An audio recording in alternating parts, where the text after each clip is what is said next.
নমস্কার বন্ধুরা, আজকে তোমাদের দেখাবো আমি চিংড়ি মাছগুলোকে আজকে কীভাবে তৈরি করবো। আজ রান্না করবো চিংড়ি মাছের মালাইকারি। তো চিংড়ি মাছগুলোকে নুন আর হলুদ দিয়ে মেখে রেখেছি।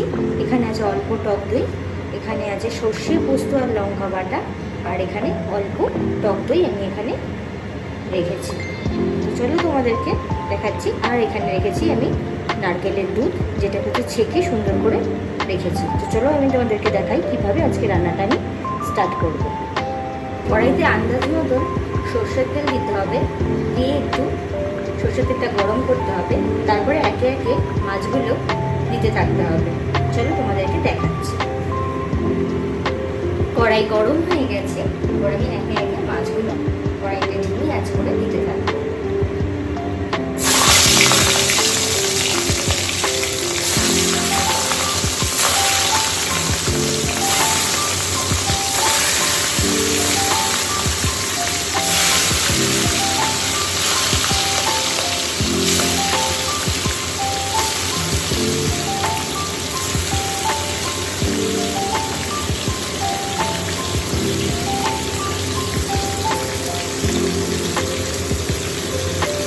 বেশি ভাজবো না, ভাজবো অল্প, হালকা ভেজে তুলে নেব।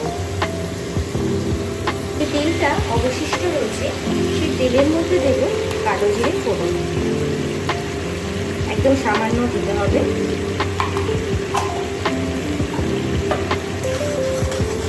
নাড়াচাড়া করতে হবে।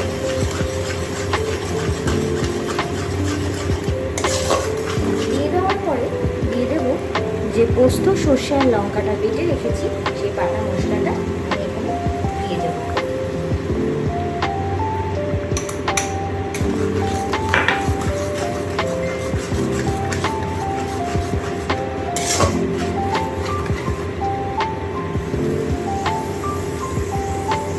এর আন্দাজ মতন তোমরা নুন আর হলুদের গুঁড়ো তোমরা ব্যবহার করবে, যার যেরকম আন্দাজ সেই অনুযায়ী, কে কীরকম নুন খাও, কে কীরকম হলুদ খাও, সেই অনুযায়ী তোমরা সেটা ইউজ করবে। আমি এখানে খুবই সামান্য দিয়েছি। মশলাটা ফুটে আসলে দিয়ে দেবো ফ্যাটানো টক দইটা রেখেছিলাম, সেটা এখানে আমি ইউজ করবো।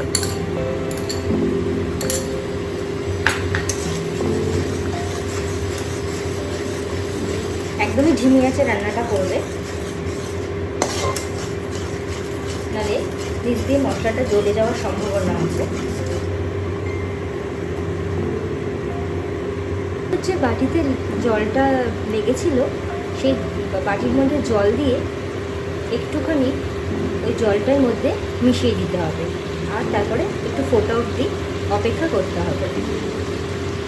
ফুটে গেছে, আমি এরপরে ইউজ করবো হচ্ছে ওই নারকেলের দুধটা।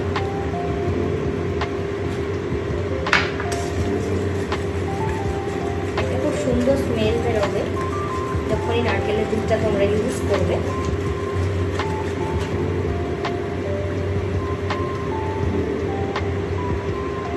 একটু ফোটা অবধি অপেক্ষা করতে হবে, তারপর মাছগুলো দেবো। ফুটে আসছে ঝোলটা, এরপর আমি একে একে চিংড়ি মাছগুলো দিয়ে দেবো।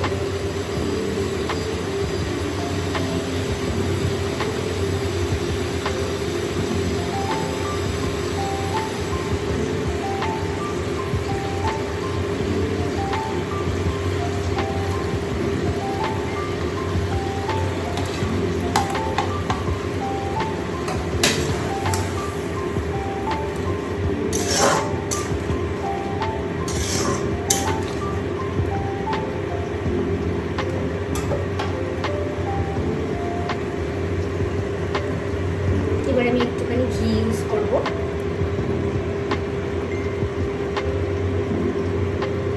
আর চিনিটা অপশনাল, তোমরা চাইলে দিতে পারো, বাট আমি দিচ্ছি না।